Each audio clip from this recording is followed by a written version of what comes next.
Stanford University. I'm Tina Seelig, and I'm the Executive Director of the Stanford Technology Ventures Program. And I'd like to welcome you to Stanford Open Office Hours on Facebook.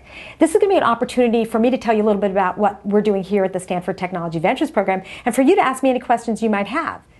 The Stanford Technology Ventures Program is the entrepreneurship center at Stanford School of Engineering, and we're hosted by the Department of Management Science and Engineering. And our philosophy is that it's not good enough for students to come out of school with a purely technical training, that they really need to understand the business and entrepreneurial environment in which they're going to be working. We certainly want them to have a depth of knowledge in at least one discipline. That might be mechanical engineering or biology or history. But whatever that is, they also need a breadth of knowledge across other disciplines. This includes entrepreneurship, innovation, leadership, team building. We know that students are going to be getting out into the workforce and are going to have lots of opportunities to lead teams, and they need to have these skills in order to be really successful. One of the keys to being entrepreneurial is looking at the opportunities that are in our midst. In fact, the world really is rich with incredible opportunities, but we often just don't see them because we go through life with our eyes closed, going on the same path day after day.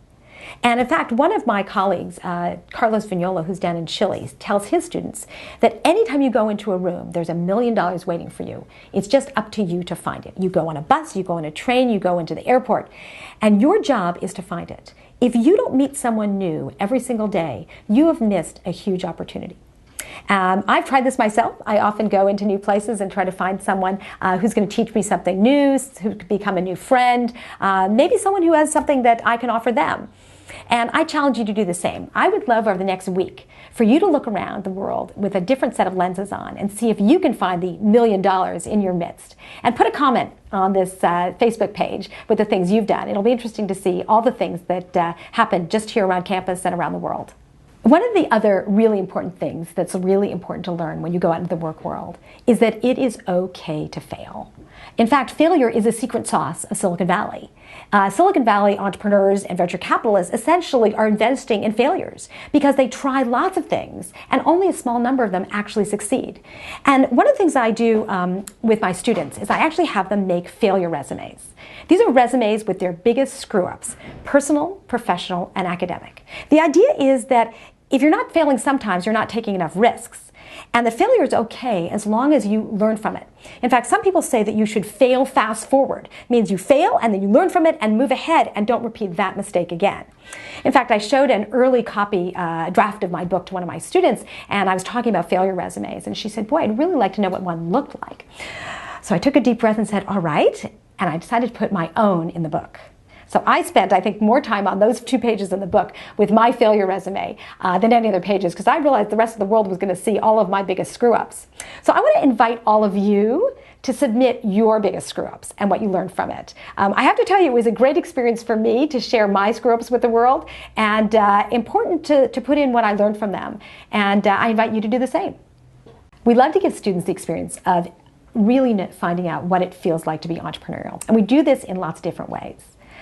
In my class a couple of years ago, I did an experiment that turned out to have really quite remarkable results. I gave the students an envelope, and in that envelope was seed funding. The seed funding was $5. And I told the students they had 2 hours in which to take this $5 and to use it to make as much money as possible. Now, they had several days to plan and to think and to brainstorm, but as soon as they opened up that envelope, all they had was 2 hours. The interesting thing is that students went way beyond what I even imagined they could do.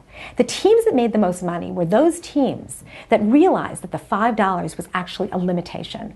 And that if they didn't open the envelope and really just looked at the skills they had and the problems that were in their midst, they ended up doing amazing things. For example, one team set up a stand in the front of Trestor, right in the middle of campus, where they said that they would measure people's bicycle tire pressures for free. But if students needed air in the tires, they pumped them up for $1. Now, at first they thought they were taking advantage of their fellow classmates because they thought, you know what, they could go around the corner to the gas station and get their tires pumped up. But what happened is they realized that the students were extraordinarily appreciative and everybody needed air in their tires. So halfway through the 2 hours, they changed their strategy.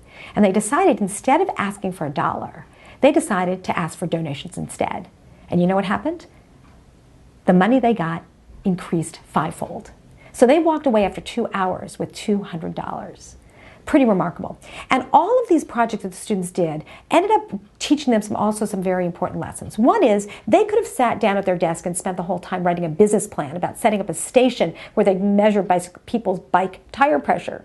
But by getting out there and doing it, they got to iterate, they got to experiment, and they got to find out exactly what their customers needed, which was a truly valuable experience. But the most fascinating result from this experiment was one that was a very big surprise to everybody.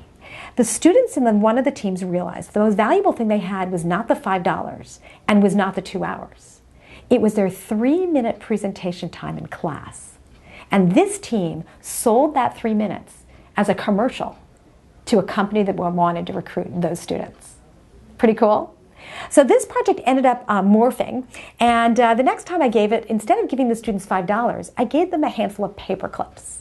And the time after that, I gave them Post-it notes. And the time after that, they got rubber bands. And the time after that, they got water bottles. And each time the students were able to stretch their imagination, to look at the opportunities in their midst, and come up with really, really innovative ways to turn these seemingly small, meaningless objects like a stack of Post-it notes into something really valuable.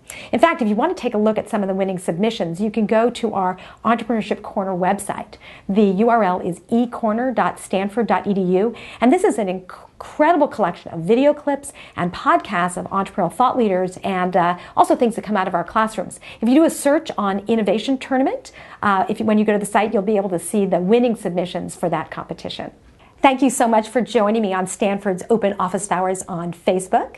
I look forward to seeing your comments, including what cool things you ended up finding, big opportunities in your midst. I also want to see the failures you've had and what things you've learned from them. And also any other questions you might have, I would be delighted to answer them. So I'll be checking back in next week and look forward to seeing you then. For more, please visit us at stanford.edu.